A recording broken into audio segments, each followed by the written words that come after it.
ইয়াত এখন নদী আছিল নদীখনৰ নাম আছিল ভোগদৈ এদিন সাধু কথা হ'বগৈ নেকি ভোগদৈ নৈ এফালে নদীখনত অবাধ বালি খনন আৰু বেদখল আনফালে ডাষ্টবিন কৰিছে একাংশই পৰিণতিত ধ্বংসৰ গৰাহলৈ গতি কৰিছে যোৰহাটৰ স্বাভিমান তথা আয়ুষ ৰেখাস্বৰূপ ভোগদৈ নৈখন এনবি নিউজে নদীখন জীয়াই তোলাৰ বাবে বিভিন্ন সময়ত বাতৰি সম্প্ৰচাৰ কৰি চৰকাৰ তথা প্ৰশাসনৰ দৃষ্টিগোচৰ কৰি আহিছে অবৈধ বালি খনন বেদখল আৰু জাবৰ জোথৰ পেলোৱাৰ ফলত মৃত্যুৰ ক্ষণ গণিছে নদীখনে তাৰ মাজতেই এটা ভাল খবৰ নদীখনক পৰিষ্কাৰ কৰিবলৈ আগবাঢ়ি আহিছে এদল যুৱক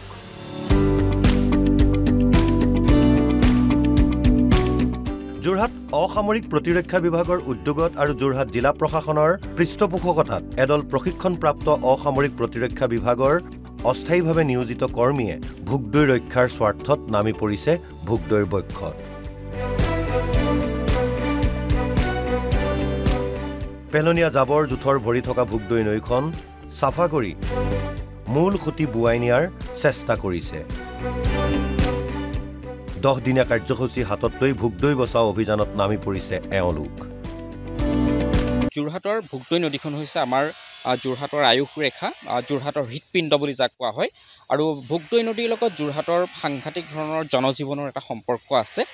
আমি বহু দিনৰ পৰা দেখি আহিছোঁ যে ভোগদৈ নৈখন সঁচাকৈ আপোনাৰ যেনেধৰণে আচলতে ভোগদৈ নৈখনক প্ৰতিৰক্ষা দিব লাগিছিলে কিন্তু আমি দিব পৰা নাই যেন আমাৰ অনুমান হয় ভোগদৈ নৈখন দিনে দিনে আপোনাৰ সৰু হৈ আহিছে বিভিন্ন ধৰণৰ জাবৰ জোথৰ পেলাই মানুহে আৱৰ্জনাময় এটা ডাষ্টবিনত ভোগদৈ নৈখন পৰিণত কৰা বুলি অনুভৱ কৰিছোঁ কিন্তু আজিৰ তাৰিখত আমাৰ কাৰণে সুখৰ খবৰ যে যোৰহাট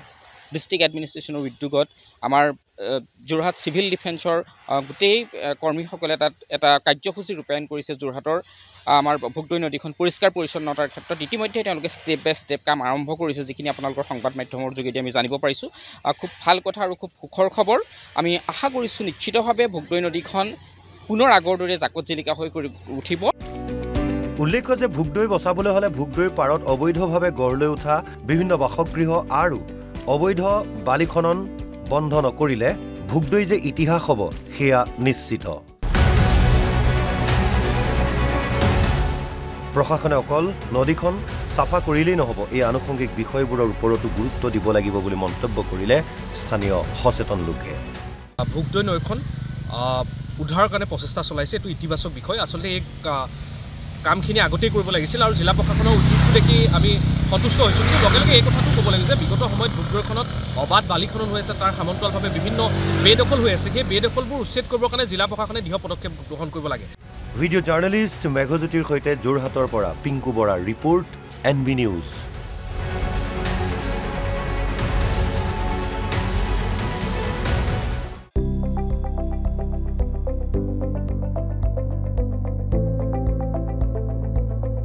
এনবি নিউজ সহজ সৰল ভাষাত নৱভাৰতৰ কথা